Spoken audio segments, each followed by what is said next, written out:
Hello. Hello? Nice background, Corey. Do you like how my hat disappears?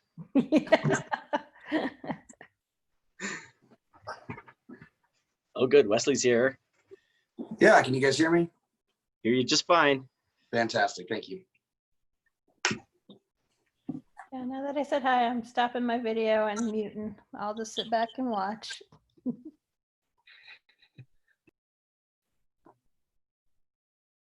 Can you guys hear me? This is Jerry. Yes, Hear Jerry. ya. Yeah, I can hear you. Alright.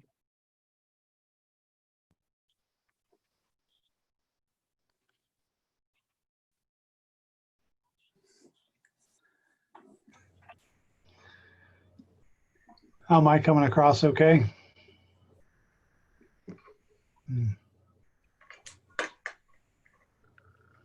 I heard you, Greg. Did you guys hear it okay? Yes. Yeah. Great, thank you. Yes, sir. Hi, Laura. Hi, Greg. How are you? Doing well. Good. Nice to see your face. Saw Yeah, I'll yours. second that. I'm glad to see your face.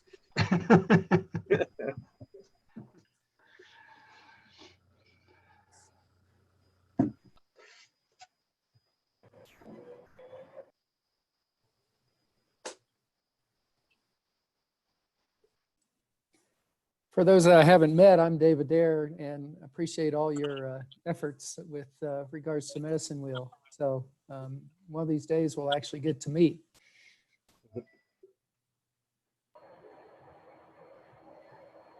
Hello.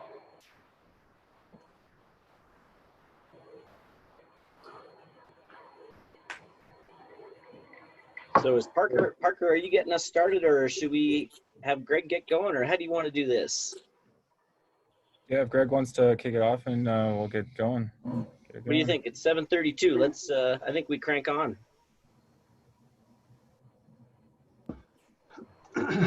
All right. Well, welcome to the Medicine Wheel Trail Advocates. We're off to a banging start. Trail Advocates virtual town hall tonight. As you can see up there, my name's Greg Ifelis. You're going to be tested on how to pronounce that later on. But this is a new online format we're doing here with everything that's going on. Hopefully we'll be able to get out in the public soon. And we're planning to do more of these, and just as a way to communicate with our members and the mountain biking public. And so to start off, a lot of people might not know what Medicine Wheel is or who we are. We're mountain bikers who build, share, and protect inspiring trail experiences. Although mountain biking is at our core, we usually advocate for multi-use trail that are inspiring to all users. Our vision is to create world-class network of mountain bike trails in the Pikes Peak region. Been around since 1991, and since then have always advocated for trail access for mountain bikes and other users. We are a chapter of IMBA, the International Mountain Biking Association, and a member of the Colorado Mountain Bike Coalition, and are an independent nonprofit that relies on members like you for all our funding. One way we have found success in advocating for trails is to work closely with land manager staff. So we are happy to have, as a special guest tonight, is City of Colorado Springs Park Ranger for Red Rock Canyon, Wes Herman, joining us tonight. And he's going to share some thoughts from the Parks Department. Also on the schedule are a few other members with updates. Corey Sutella from the Trails Committee. Gary Signorelli is going to talk about Strava. And then we also have Melina Vissant from our members committee. And then we're going to have a Q&A session. So feel free to type any questions you have in the chat or anything, and we'll get them. So also would like to mention that, you know, we're talking online right now, but tomorrow we're having a release at Fossil from 6:30 to 8:30. They brewed a great collaboration bill called Riding Rogue Tropical Double IPA. And the sales from this beer will go to the Medicine Wheel Trail Advocates. Sorry about all that. So without further ado, let's go to Wes. Good evening, everybody. So yeah, as said, my name is Wesley Herman, and I'm one of the park rangers with the Trails Open Space and Parks team. So if you're not familiar with that, within the city of Colorado Springs, we have a special sales tax, which is 0.1%, and that funds the acquisition, development, and management of a bunch of our really big flagship properties like Red Rock Canyon Open Space, Stratton Open Space, Ute Valley, and others. So I'm one of the 7 rangers that works on that team, and I'm the designated point of contact for Red Rock Canyon Open Space. I won't give you the whole long history, but Colorado native, and I've worked in land management for almost a decade now. I'm coming up on, I think, right at 9 years actually. And pretty much all of that in Colorado Springs with a short stint in New Mexico in the middle there. So thank you guys very much for having me. And I don't know how many of you guys have been to Red Rock Canyon recently or have been paying attention to some of the going-ons there, but there's been a lot happening at Red Rock Canyon. Some things being added, and some of those from the Parks Department, and some of them not. We'll topical humor there. We'll get to that. So just a couple things that you might have noticed. We've got an expansion of our main parking lot, a new parking lot, and then another new parking lot that's going to be going on. So we've got 2 off of Highway 24, and then another one coming in off of 26th Street. And in total, we're looking at just shy of 150 new parking spaces. So that should allow a lot better access and should also alleviate some of the congestion that Red Rock Canyon has been experiencing in recent years. We've also been working in collaboration with Medicine Wheel as well as some of our other nonprofit partners, and we've been working on new trail alignments. So we have identified a new trail alignment for the Lion Trail. We have a contractor for that and should be getting that started in the coming weeks. I think our goal is to have that trail section completed and online, hopefully by fall, I think is our timeline right now. Obviously with COVID, all of our timelines and everything that we've been doing has gotten a little crazy. We've also done the same thing with a parallel trail, which is parallel on section 16. That's a really beautiful section of trail that actually I don't even get to hike as much as I'd like to. And something that we've also explored with that is allowing more kind of parallel options, meaning we will be able to, on those blue trails and those black difficulty trails, including those features that give them that character and that difficulty, but also allowing for a very brief parallel access, and that allows non-mountain bike users or mountain bike users who might not be ready for that challenge or that black obstacle to go around that obstacle. So that's something I think we've experimented with in Ute Valley and had pretty good success with, so I think we're going to give that a shot at Red Rock Canyon. I'm going to try not to fly through these too quickly. Anyone have any questions on those so far? Nope. All right, cool. We've been doing a lot of tweaks as well. We had our contractor out working on our picnic or our parking lots, including the picnic area. If you've been out there recently, you might have noticed we did a tweak on the alignment of the Lower Hogback Valley Trail. So if you're familiar with that area, that's that little steep cut that goes straight and bombs right downhill into that parking lot. Unfortunately, that was kind of a maintenance nightmare and really unsustainable. Because it was an unsustainable route, we did a slight detour and added a little dog leg onto the end of it. We were able to bring that from about a 20% grade down to something more manageable, like 12%. And that also adds a little bit of a safety feature. That way we don't have that trail just dumping out right into a high traffic corner on a parking lot. Let's see. I've been working with Medicine Wheel as well as some of our other bicycle nonprofit individuals with our downhill bike park. So we call that the C line. The C line is our kind of our jump park, and then that ends up right next to our bike skills park with our obstacles.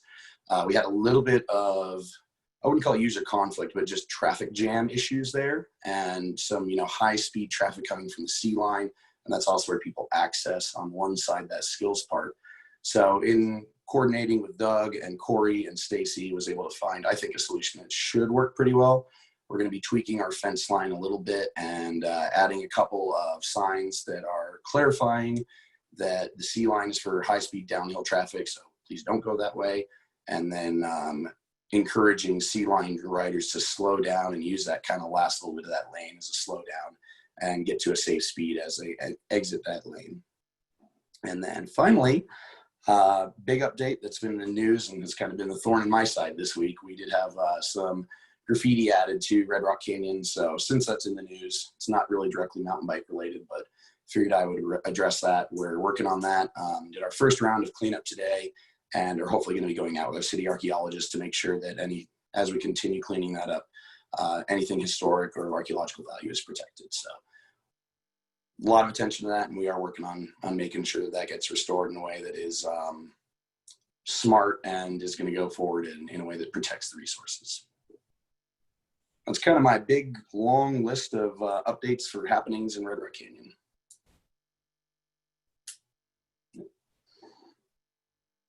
And I just want to open that up, see if anybody has questions, comments, or anything else they wanted to bring up about that. Oh, and I see there's comments, so give me a second. I'm not quite sure how to use this. It's my first time on Zoom. I think I saw one comment, which is asking about the closure on the eastern edge of the park. I'm thinking that's probably the one leading from the neighborhood right off of High Street. The reason for that is that was a non-designated trail. So if you look at our master plan, easiest way to find that is just Google search for that. It's available online. Our master plan didn't have that identified as a official trail. In years past, we really haven't had staffing to address all the rogue trails or user-created trails that have cropped up over the years. And because of that, we just haven't always been on top of that. As we've added these 7 new rangers and also as we've been doing work in the park, it was just an opportunity where we had a contractor replacing fencing. So it made sense at the time to limit access to that rogue trail. And I'm sorry if I missed a comment. Those little things that pop up on the bottom kind of fly through pretty quickly. Wes, I saw a question about the dump trail, and we can address some of these questions at the end as well. But did you want to just talk a little bit about the trail on the dump and the status of the dump situation? Do you have a second? Absolutely. Yeah. So the landfill or the dump is classified by the state of Colorado as still not active, but it is still in that active status because it's not fully reclaimed. All that reclamation work hasn't been finished, or rather the status of it is it's not done going through its cycle. I'm not really going to be able to comment on like exactly what that takes because that's a little bit outside of my area of expertise of what landfill reclamation entails as far as the particulars. But essentially the state of Colorado has ultimate authority on when a landfill can be considered reclaimed and can be opened to the public. At this point in time, state of Colorado has told us that it is not fit to be open to the public and has mandated the city of Colorado Springs limit or basically prohibit access onto the top of the landfill. Because of that, any trails, either I've heard it called a couple things, the trash chutes or the landfill dump trail going down, as well as the Meadows Trail that used to go across, we were mandated to limit or stop access until such time the state releases the landfill. That's great. We can probably chat a little bit more about that later on if folks still have questions about it. Okay. We also want to know that Medicine Wheel is very actively monitoring that status with city parks regularly to get updates on it, and certainly our objective is to get a trail open as soon as we can.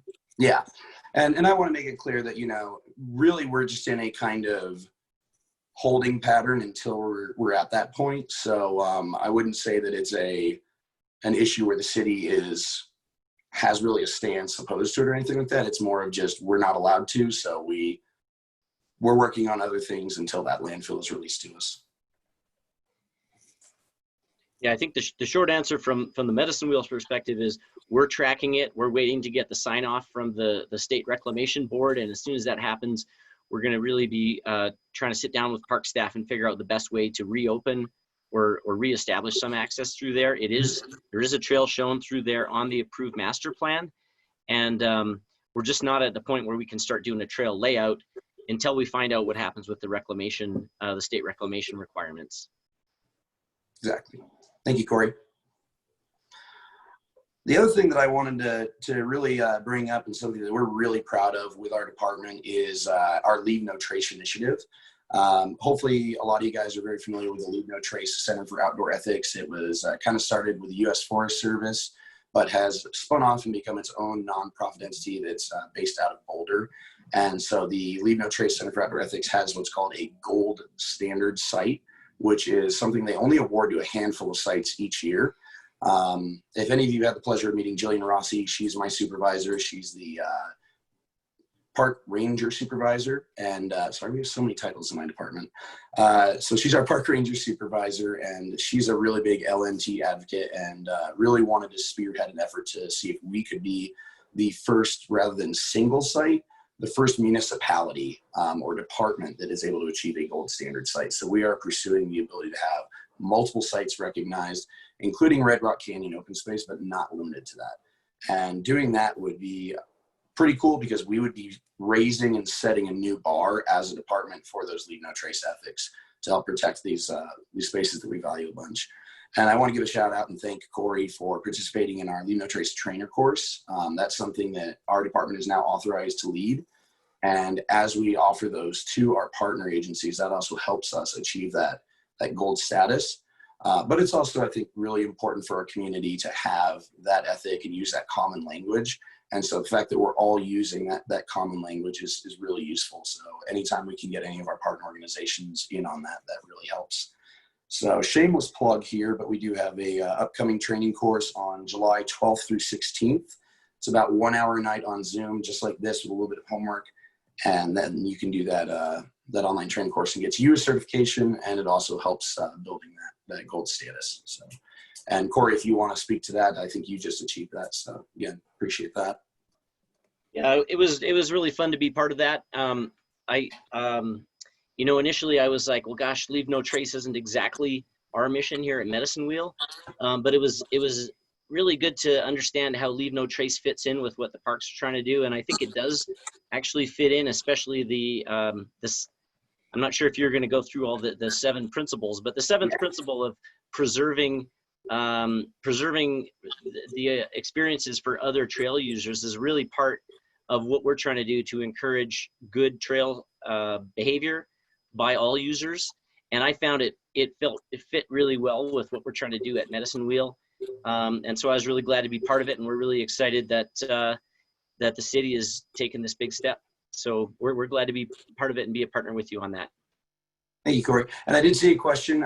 There's no cost for that. So this is a free course that we just offer to all of our nonprofit partners. And there are other opportunities through the Leave No Trace Center for Outdoor Ethics that they offer their own programs as well. But the one that we're going to be offering is that trainer course, which is kind of that second level up. There's just an awareness workshop. Above that is a trainer course where you actually get certified to be a Leave No Trace trainer. So you get all taught up.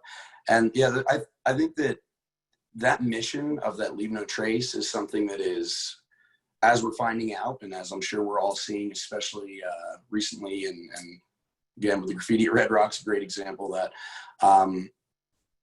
I think that's a core mission of any outdoor group or anyone that recreates, and it should be, because it enhances our experience, it enhances everyone's experience, and it protects that resource that really at the end of the day is the reason we're out there. You know, there's a reason that we are biking, hiking, climbing, whatever the case may be, in these outdoor places rather than going to a gym or sitting on a stationary bike at home or something like that. There's a reason we're going to these outdoor places, and following those Leave No Trace ethics really helps in protecting, preserving, and maintaining those places and what makes them special. So if you're not familiar with them, there's kind of 7 principles, and there's a handy little mnemonic device that I really like, which is, using your fingers. The first is your plan ahead and prepare. So you make a little list. So just knowing before you go, and that's a huge one, especially knowing the rules, regulations, of a property. That's obviously what I care about from a land management perspective, but also a lot of really important stuff like knowing the weather, knowing the trail conditions, knowing how long you're going to be out, things like that. So just basic outdoors. Second one is traveling on durable surface. That's something that in our front range kind of urban interface properties, I think is especially important.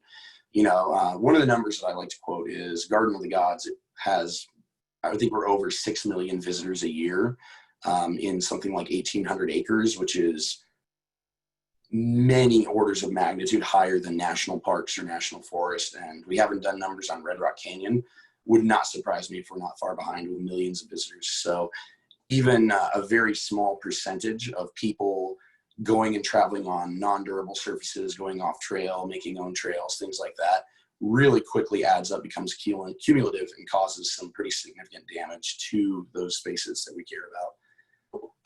Third one is dispose of waste property. Hopefully we're not having to do this on any of our city properties, but the mnemonic there is you dig a cat hole. We've got some very, very fancy portalets, so hopefully we won't have to worry about that, but just packing it in, packing it out. Fourth one is leave it as you find it. So the little mnemonic there is basically you're taking a picture. So this is kind of the standard, take nothing but pictures and leave nothing but footprints or tire tracks, or if you're a scuba diver, bubbles.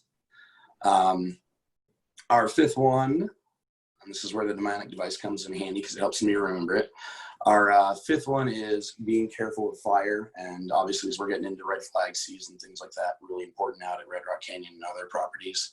Sixth principle, we have our little deer antlers, and that is just being respectful of wildlife. So remembering that at the end of the day, we're visitors in their home. And so we want to give them the space and the ability to be comfortable in that space. And our last principle, which I think is one of my favorite, is you got your 2 and your 5, and that's your be courteous to others. So say hi, how you doing? And just try to give people a little bit of that courtesy as well. Yielding, saying hi, letting people know where you are, all that good stuff. So I think, you know, like Corey said, a lot of those things really fit into that experience that we're all trying to get out there for. And I think that is really all my update. There were a couple of questions. I don't know if they got answered on the chat. Any plans for mountain bike only trails in the park? Because of the master plan, really the master plan calls for everything to be multi-use and making sure that we kind of abide by that. I know that some of our other properties do have some mountain bike only, and we just acquired, if you're familiar with the quarry, just kind of north of Queens Canyon, south of Blodgett Peak. A lot of that property was acquired, and so there's talk of that eventually becoming a pretty big downhill bike park. But as far as Red Rock Canyon, unlikely. All the trails that we're planning on developing are either developed, or I think there's 2 left that are in our master plan, but pretty much everything is slated to be multi-use. And there is in the Austin Bluffs master plan a downhill trail coming off of Pulpit Rock that Medicine Wheel is actively trying to get a grant to build once the master plan is approved. So Fantastic. things are going. Go ahead. Go ahead, Wes. I was just gonna say, and if you aren't aware of some of our properties, you know, we maintain something like 15,000 acres. But for those of us who might not be as familiar with it, we do have the chutes, which comes off of Gold Camp Road, goes down into Stratton Open Space. That was recently converted to a downhill only. We have a littler park within Ute Valley that's a downhill park, and then like I said, we're looking at that quarry that is going to be, not to be confused with Corey, our quarry that is up near Blodgett Peak. And I better jump in and just clarify that, because I know we'll get questions. The purchase that was just approved is for the Black Canyon Quarry, which is in Manitou, and also what we call the Pike View buffer property. It's not the Pike View Quarry itself. We hope that within 5 years, the Pike View Quarry will be reclaimed. And if it's reclaimed to the standards that we all expect it will, it's planned that property will be then donated to the city. And that's the property that we're going to try to turn into a downhill and a bike park. So it's not ours yet, but it will be once it's not dangerous. Thank you, Corey. Yeah, I'm just getting off of 8 hours of pulling homeless trash off the incline, so I'm a little sleepy. Yeah. Oh, gosh. But Medicine Wheel is very actively looks for downhill opportunities for mountain biking within the city as well as surrounding areas. Yeah, it's a good thing to mention. In 2013, there was a illegal downhill trail built in Garden of the Gods. Some locals were calling that trail Bird Flu, and it looked like a real fun downhill trail in the wrong spot. And the questions we got from park staff at that time were, hey, how can we get people to stop building these rogue trails? And the answer was, we've got to provide the kind of terrain that people want. We need to provide the downhill riding experience that people see up and down the Front Range, and that's clearly in demand. And as a result, through the 2014 City Park System Master Plan, we've got that need identified as something we want in our park system. And ever since then, our city park staff has been actively looking for good places to put such a downhill trail. And so we feel really lucky. You know, it was hard work in 2013, 2014. That's really starting to pay off now as we see, you know, the city paid $9 million for these properties. And we're looking at making probably, if it goes the way it looks it should, the best publicly owned bike park in the world, if I can make that claim. It's super exciting, and you know, it's the result of a lot of hard work. One other question was, why close the trails along the eastern edge of Hogback Ridge Trail? Now we only have a green and black along that edge. Yeah, and so that is going to be kind of a similar answer to what I was talking about on that eastern edge. That was an area that was not identified in the master plan. And so, again, as we have the ability, we want to try to restore and reclaim and revegetate any of those areas that are not approved trails. And especially because that was right up along that cliff edge and that ridge edge. That's, from a trail design standpoint, one of the worst places sustainably to build a trail. So that was identified for closure by our trails team. And just really everything that I like to think of when we do our assessments and going forward is looking at sustainability and the health of the property as really core to that. And so that was identified for closure for that reason. And that really echoes the need for public participation in master plans to identify all users' needs, and certainly Medicine Wheel is very active in master plans historically as well as presently and going forward. So certainly, you know, look to Medicine Wheel's website as well as city websites for master plans that people are invited to get involved with. Yeah, I think that public involvement piece is huge.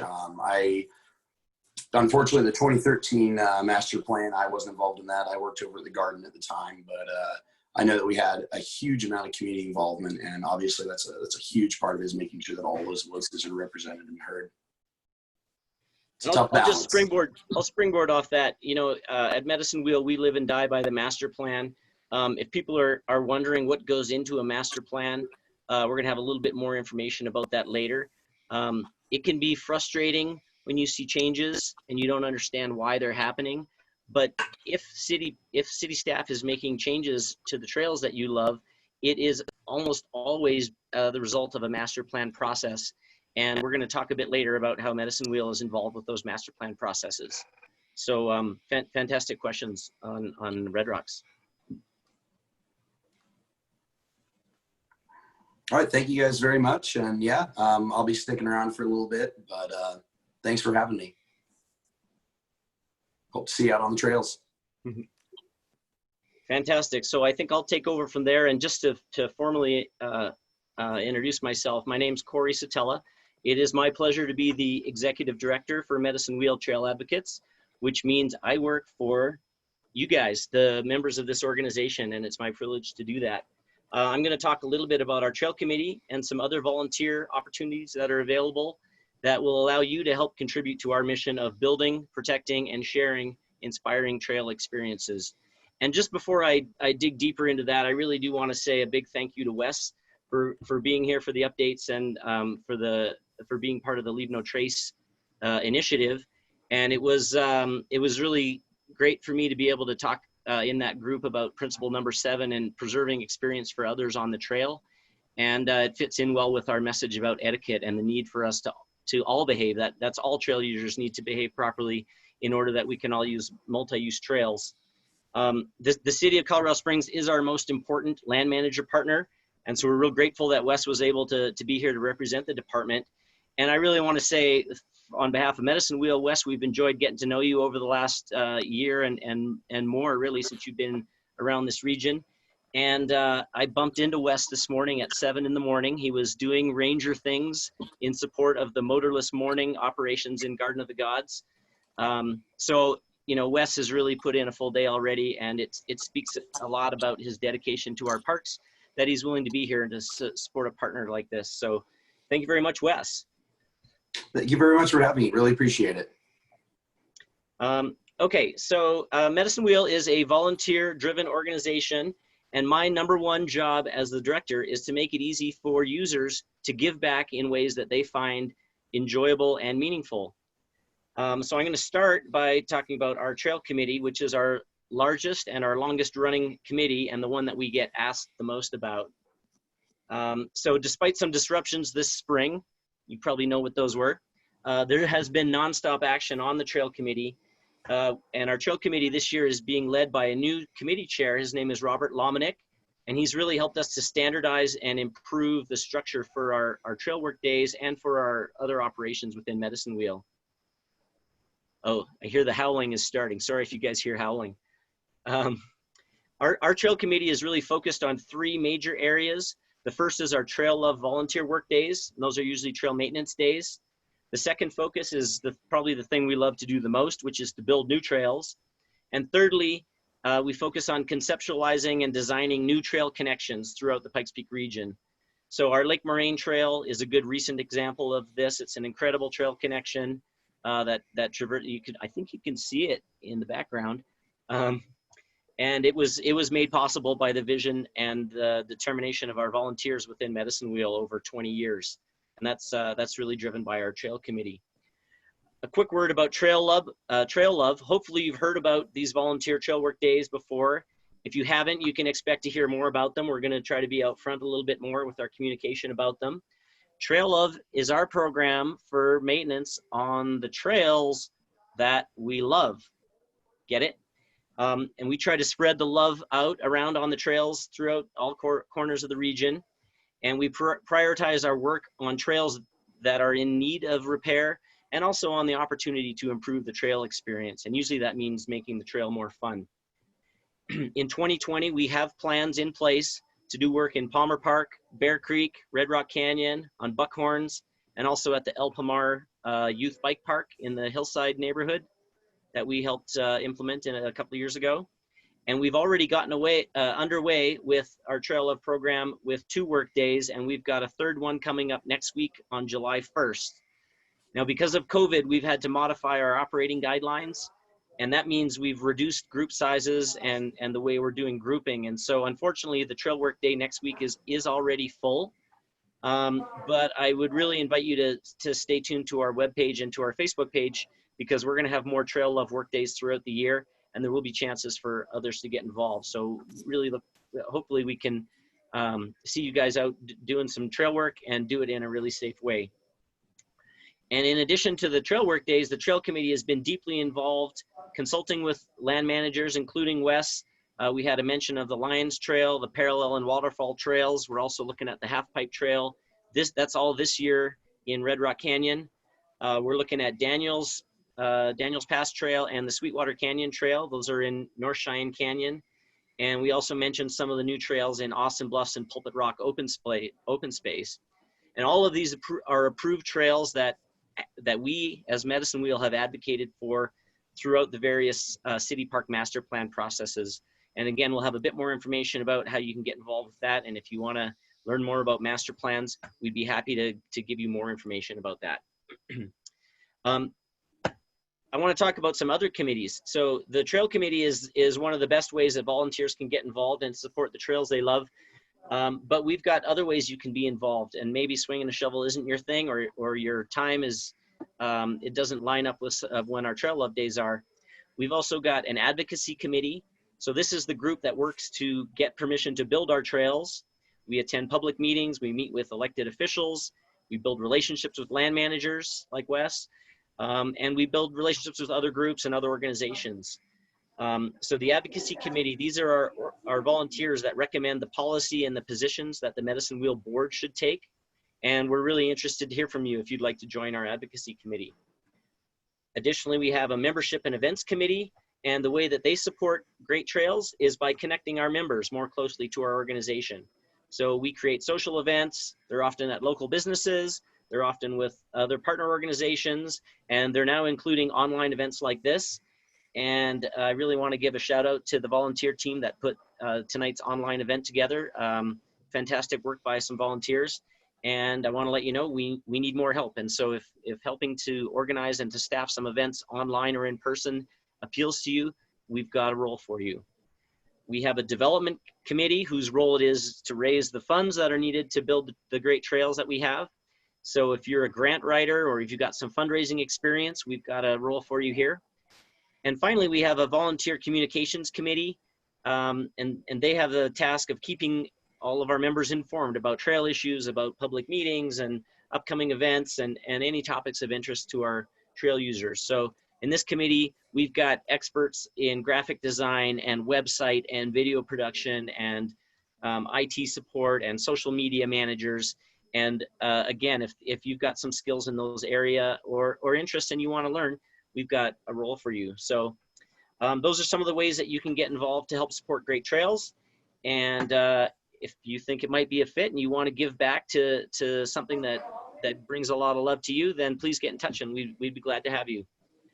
And I could probably talk about all things we're doing all night, and I don't want to do that. And so I'm going to turn the mic over to Sigs to talk a little bit about Strava and how some decisions are made on our public lands.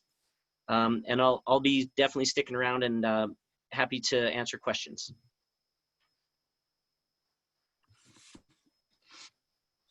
Hey guys, Jerry here. Can you hear me and see me? Yeah, we can hear you and see All you. right. So my name is Jerry Signorelli and I'm a local rider. I love riding our trails, and last year I got involved with Medicine Wheel as a volunteer as well. So it's been pretty cool to see the group, how hard everyone works to make trails happen behind the scenes. Tonight I was going to talk about Strava because I use Strava. I know many users do, some users do not. All is good, but we are all part of the riding community, and if we do or do not use it, we should try to understand how we're influencing riding opportunities in the community at large with it. So I was going to just run through some benefits, some concerns with it, some settings that there are within your Strava that you may or may not be aware of, and just hopefully offer some information that you can then take and do what you would like to do with to participate the way you want. So some of the Strava benefits, if you don't know, Strava tracks your rides, and riders use it for a few reasons. It's kind of like a Facebook for riders, hikers, and other users. And you can track your rides, you can interact with your friends, you can use it to track your training or motivate yourself for training. You can find routes with it, you can design routes with it. You can keep your memories stored there, and you can also assist with city planning and land planning. So the data is available publicly, and landowners and city planners do use it to try to accommodate and please users' demands. So that might mean developing more trails or bike lanes or whatnot.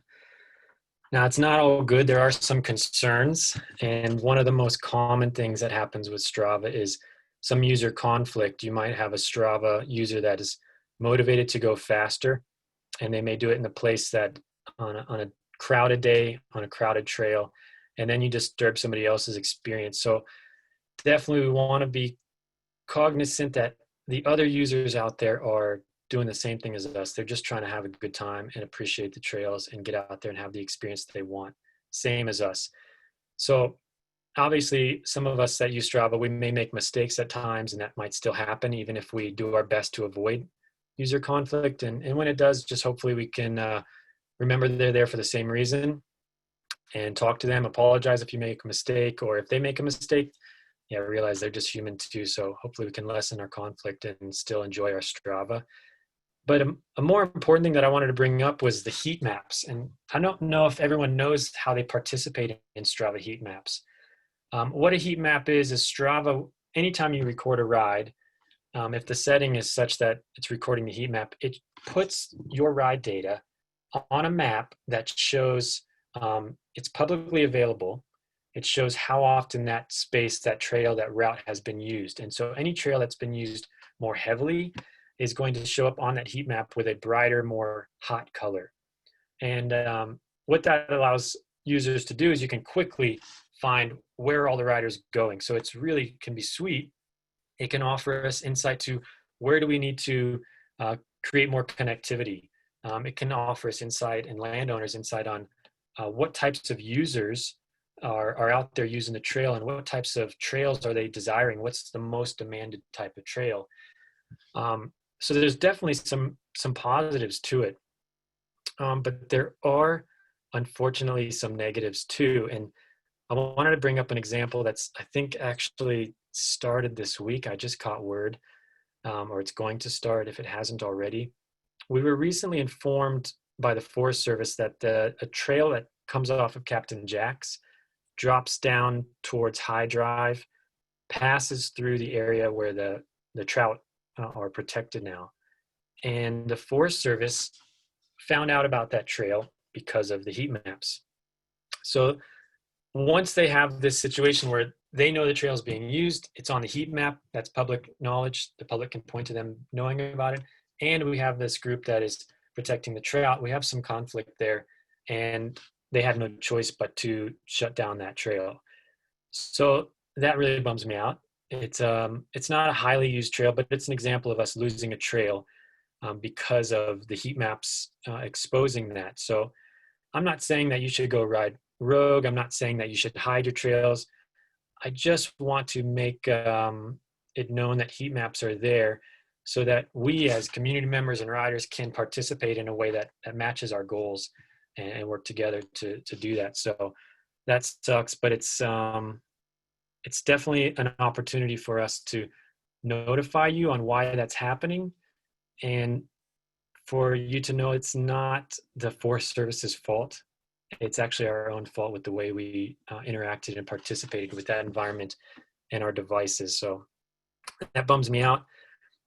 So there's a few settings on Strava that I wanted you to be aware of. For sure, you can ride in a private setting, or you can ride with a public setting.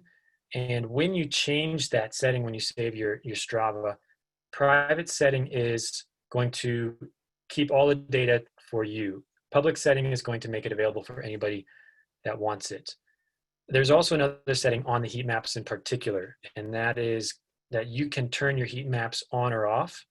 And so even if you have a public ride, if you toggle the heat map off, then that data will not be available publicly. So that, of course, like we just said, it can be good or bad. So participate and offer the data in ways that we can help our community and provide information to make our situations better and better for all users in the future. But I did want to bring those two settings up so that hopefully you can use them deliberately. So anyways, that's mostly what I have on Strava. Does anybody have any questions on Strava yet with what I said? I don't see any there, so no worries. Jerry, this is Corey. Can I just jump in and say one more thing on that topic? Yeah. The other thing to note about that trail closure that I think is happening this week is the contractor that the Forest Service is using is Rocky Mountain Field Institute. And I want to make it clear that, you know, that they're a contractor that's doing this work. They also didn't make the decision to close this trail. And we want to encourage our riders and trail users, if you see a Rocky Mountain Field Institute crew out there, you know, please be polite and supportive. They're good people over there, and they do a lot of work to support our natural environment. And sometimes people get frustrated with a trail closure and they focus it at Renfee, and we would encourage you not to do that, and just understand what Jerry's saying and how the decision was made to make this trail closure. Yeah, that's a great point, Corey. And not only Renfee, but people like Wes, the city planners, everyone involved. We're really all in this together and interacting in a way. So hopefully, instead of getting mad at each other, we can actually use this as an experience, or these closures as an experience, to get more involved. And I gotta just give a shout out to MedWheel, because after only being involved with MedWheel for about a year now, I cannot believe the amount of work that goes on behind the scenes and how they go to bat for riders and represent riders and make relationships and advocate and hopefully link the landowners, city planners with the riders and provide key information and opportunities for us to get involved with those ways that Corey brought up, like the different groups, the volunteering, and whatever it means to you guys, whatever being able to ride our trails that we are so fortunate to have in this area. go out and ride them every day, and they don't even cost us money to ride. Consider it, and consider if you appreciate having us going to bat for you, and get involved with whatever way that means. If that means becoming a monthly member, there's a link on our website to do so, and we would greatly appreciate, because you can see with so much going on, there's obviously ongoing costs, but that might mean volunteering, getting involved, sharing your knowledge, helping us build relationships, whatever that is. I would personally be grateful for anything anybody can do. And I may be preaching to the choir, because probably a lot of people that are here are already involved, but thank you so much. And hopefully we can keep this momentum going and be deliberate users and part of the community. Jerry, I've got a question. Sure. So I wondered how Strava makes their money. Are they like the Forest Service and other entities that are looking on the heat maps and whatnot that Strava utilizes? How are these entities authorized to use Strava? They sell this information, or it's available to governmental organizations? Herb, in a way they do sell it, because they have a subscription model, and they unlock features for anybody that becomes a subscriber. So now with each agency, I don't know what each agency is doing, if they just purchase a subscription or if they try to reach Strava in some other way, but it's incredibly easy for really any user to subscribe. And I believe the price is probably around $60 per year. And you have full features, and that becomes public knowledge to you. Oh yeah, I'm on Strava too, but not the paid portion. But like the Forest Service, going on there and gathering data to see the frequency of trails used, certainly wasn't aware of that. And I don't think that's what you typically get to being a subscribing paid member. Actually, Herb, if you're a subscriber, well, they just changed everything, but I believe you have to be a subscriber, but it's a basic subscription in order to be able to see these heat maps. And the heat maps is what we're talking about. So if I was a land agent and I wanted to know what people were doing, I would drop that $60 for a year just to be able to see those heat maps.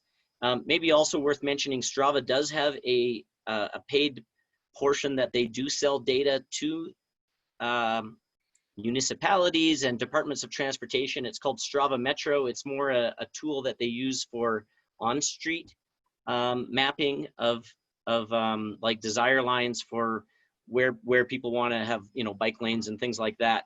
So Strava Metro is something that a land agency can actually purchase, but otherwise all you have to have is a basic subscription in order to access the heat maps. And yeah, I see some stuff going on the chat here. What Jerry's pointing out is, if you don't want your data to be on that heat map, there are settings that you can change in order to make sure that doesn't happen. Okay, thank you very much. That's all good information. There was, Corey, there was one question on which trail too, and someone I think clarified it is not Sesame. Sesame's gone and done. It is another one. It's not a highly used trail. It's incredibly steep, and it probably wouldn't be great for most users. I thought it was awesome, but it's a fairly low used one. But that's another point, that the heat maps will show, even if there's one person that went on it, it shows up on the heat map, and that is publicly available if that setting is such that you're giving that heat map data. Yeah, and the trail that's being closed, it drops onto High Drive. It drops right into the creek. So you'd have to cross the creek in order to get to High Drive. So that trail in particular is a problem for the the NEPA guidelines about the greenback cutthroat trout that are in that drainage. I don't know the name for it. I'm not sure it has a name, but it's a steep trail that's not going to be there much longer. Mm.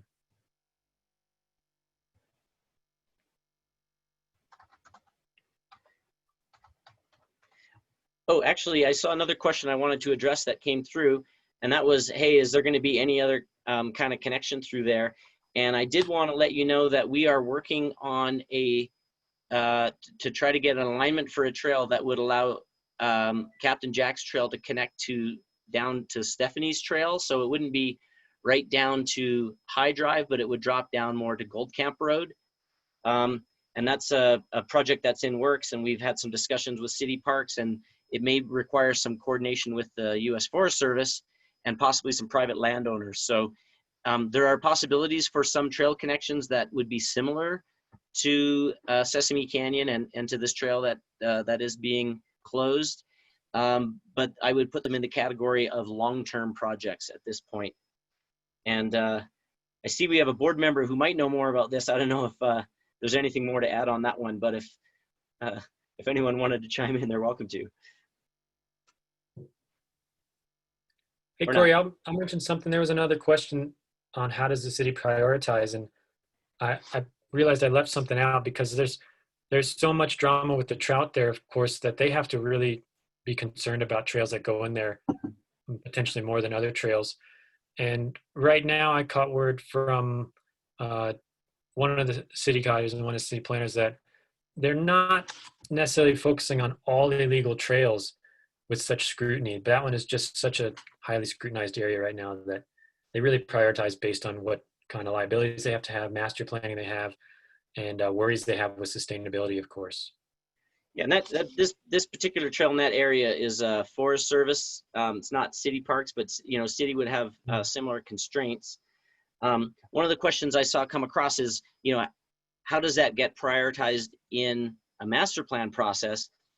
And there's a whole lot of things that go into a master plan process, but you could boil it down by saying they're trying to balance conservation and preserving the resource for wildlife and for future generations, trying to balance that with the desire for recreation. And that's what goes into every master plan. If you go to a master plan process, you'll see map overlays with vegetation and archaeology and animal habitat. And there's a whole lot of things that go into that. And recreation is one part of it.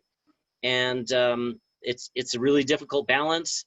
You go into these plans and you probably, nobody's going to get exactly everything they want, and it's compromise, and you have to think about what are the most important things that you can advocate for. And from our perspective, we're looking for trail connections and mountain bike experiences, and we try to design those in a way that minimizes or doesn't maximize the impact on the environment. So, frankly, the trails that we're talking about closing in off High Drive right now, it's a super, super steep trail that's really just a skid line down the granite. It's not, the impact of a single user going down that trail is quite high, and it's just not an appropriate trail on public lands this close to town.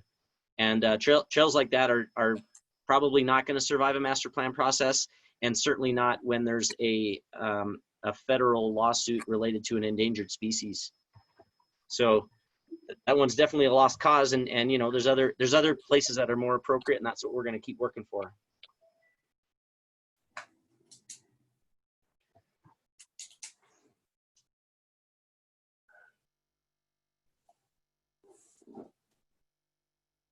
All right, so where are we at? Jerry, are you all wrapped up? I'm good. I think some questions are coming in, and we are at Q&A time, so I really, really appreciate the time. Parker and Greg, we're good for Q&A for a little bit here, and then I think we're going to have a little wrap up from Melina. Yep. Good, Corey.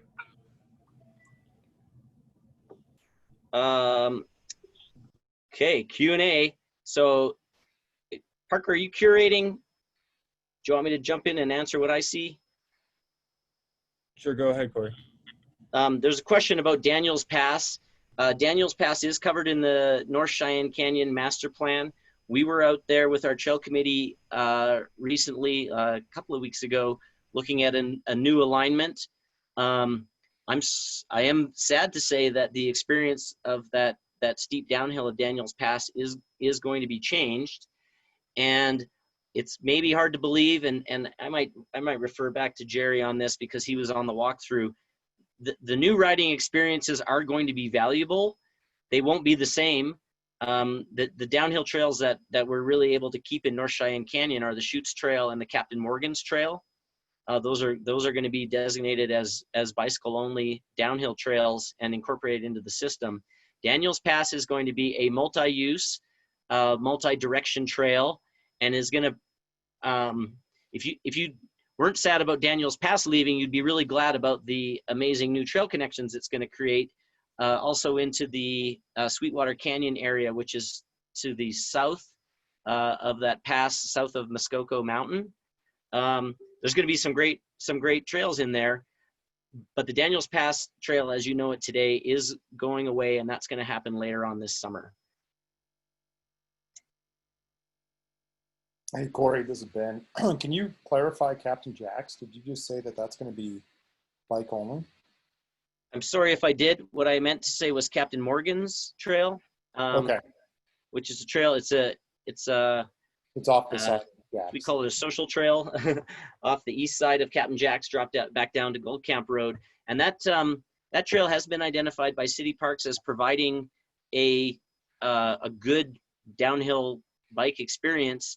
And so, yeah, the question is, are we going to keep the same flavor of Captain Morgan's? The answer is yes. We are going to build that trail so that it's a very rowdy double black diamond downhill bike only trail.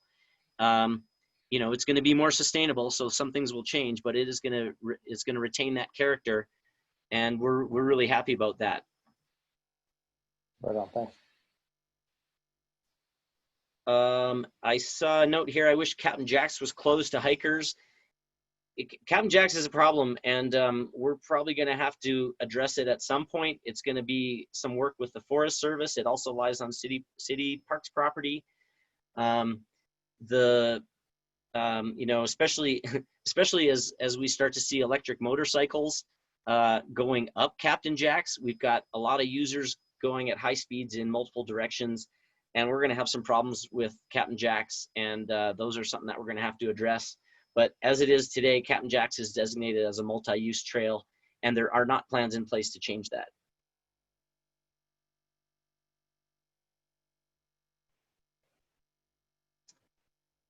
I see a question here about the Chamberlain Trail to Cheyenne Mountain State Park. Yes, that trail is shown in the 2014 Park System Master Plan.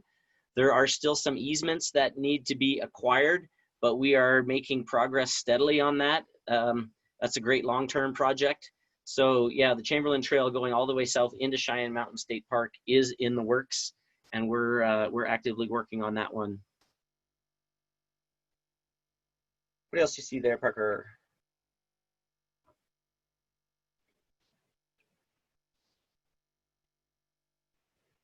See a request for more advanced trails.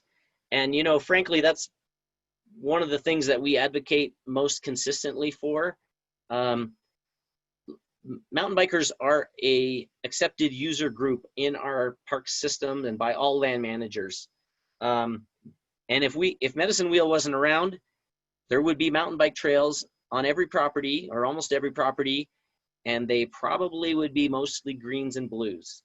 And the work that we do is to try to, to make sure that the trails that are built are meaningful and are varied in the terrain and the experience. And we do a lot of advocating for more difficult trails. And Wes will confirm that if you ask him. It's definitely something that's on the forefront of our mind. We don't always get what we want, but we're there at every meeting pushing for those. Question was Captain Jack's being downhill bike. No, that's not happening. That's Morgan's. Keep it wild and steep. You got it.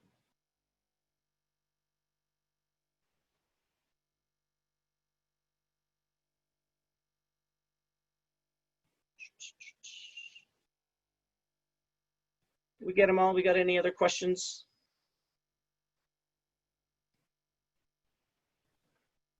Yeah, Corey, I got a question. You mentioned Daniels Pass. Is that the one on the opposite side from the climb to St. Mary's Falls? Yeah, like if you go up, like you were going to go to Buckhorn, but you go around the back of around Seven Bridges. You go up over the third tunnel, the closed tunnel, and you continue on Gold Camp Road, and then eventually it drops off to your left and it goes down. There's a saddle that connects that point to Mount Muskoka. Okay, I don't know the names very well, but I've done that one once, and yeah, that's definitely advanced double black, and that's going to be changed. Did you say to be more sustainable? Yeah, it's going to be a multi-use 2-direction trail, so it's going to be a climbable trail. So obviously, it's not going to be a hectic downhill. But what we are doing is adding some additional features, some beelines at some of the corners and turns. And I'm not sure, Jerry, are you still on the call here? Jerry was on the walkthrough and might be able to comment about some of the additional features that were discussed on the revised Daniels Pass Trail. Yeah, I'm still here. What was the specific question? I was responding to a question in the chat and I didn't catch it. The question was the changes to Daniels Pass, and I'm sort of saying it won't be a downhill trail, but there will be some fun riding features on the way down, even though it won't be a downhill only trail. And some of those are like alternate lines. And since you were there on the walkthrough, I just wonder if you could make a comment or two about that. Yeah, absolutely. I'm in the camp that I'm also very sad to lose that experience, but we are going to gain a lot. And by being involved with the walkthrough and the meetings and the planning, we have been pushing to have a lot of cool features involved with the new trail systems through there. And the planners, Dave Diedemeyer, is really on board with accommodating our requests as often as possible. And there's some really cool land in there with huge boulders and rocks that can include some rolling slabs and some cool features that they will be including in the trail. So it's going to be an awesome system for more users, actually. We will lose the experience that I loved, but overall it's better for everyone. And for those of us who want that steep, hardcore experience, it's just more motivation to make sure we stay involved and keep pushing to advocate for those to keep being built, because we're making progress with a lot of the trail systems, including downhill only and things around town. And I asked, why does something like that get changed? Because it's too steep and loose and rain would erode it out and it's not viewed as sustainable? Was that the thing?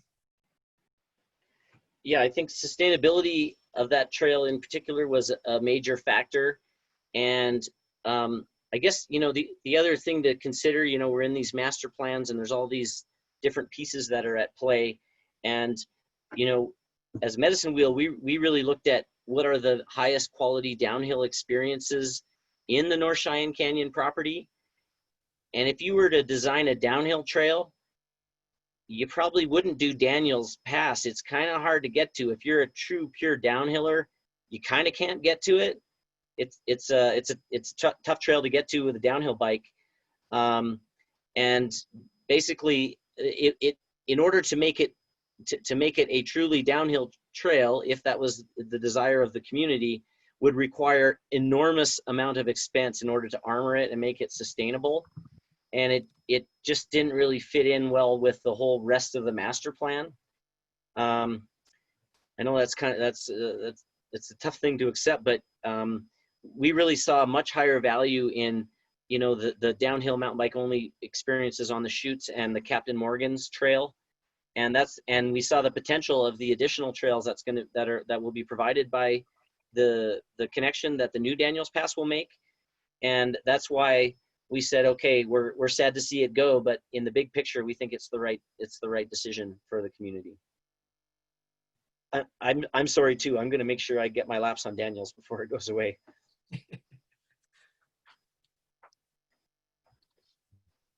Yeah, I think a lot of people will be disappointed to find that out. I've only ridden it once, and it was a controlled skid on a good bit of it, but a lot of it was a lot of fun as well. Yep. We had some questions in here about e-bikes. Yeah, that's a whole nother discussion, and maybe good to mention. We're planning to do more of these online events. We think it's a great way to connect with people, And so we're planning to do some more, and definitely e-bikes will be a more in-depth topic for us on a future one.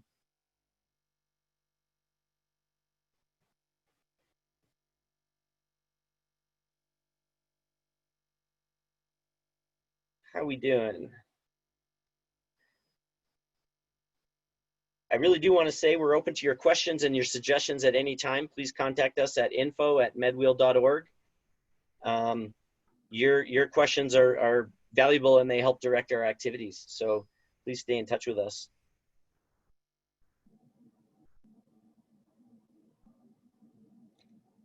Oh, and we may have lost Melina. Nope, I'm here. Are we ready yeah. to wrap up? Yeah, I think we're ready for a wrap up if you are okay with that.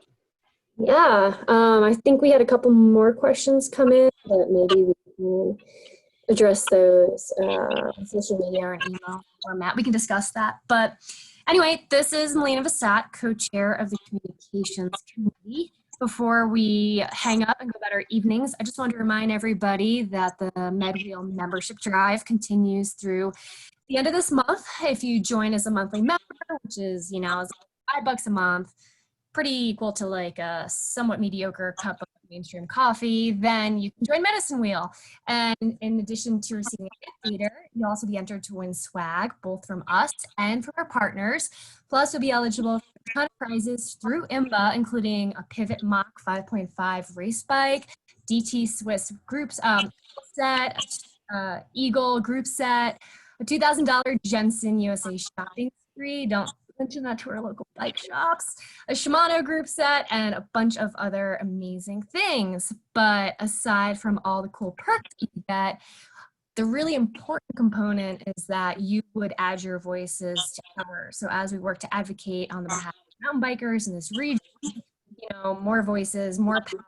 And if we've learned anything over the last couple of months with COVID, you know, outdoor trails are more important than ever, both for our physical well-being, for our mental health. Obviously, lots of people feel the same way, as you can tell from the immense amount of people who have been walking outside lately. So we can totally all identify with that, and we'd really love your help helping to help shape the future trails in the Pikes Peak region. So in case you don't know, tomorrow night we're going to be at Fossil Brewing from 6:30 to 8.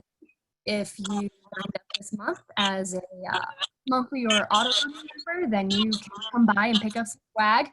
Plus, we worked on a collaboration beer with Fossil, it's called the Ridin' Rogue Tropical IPA. If you guys come by, you can check that out. We can exchange some like air high fives. It would be fabulous. It would just be great to say hi. So think about it, and yeah, join Medicine Wheel.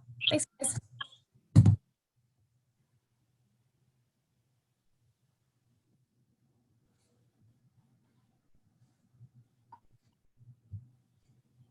Well, fantastic. I think that's it for tonight. I hope everyone caught that. We're going to be at Fossil tomorrow night. So if you're available, drop by and say hi in person. Thank you very much, everyone, for being here. We really appreciate you. Thanks for supporting Medicine Wheel. Appreciate your leadership there, Corey. Appreciate your organization. Well, thank you very much. We're glad to be here. Thanks, guys.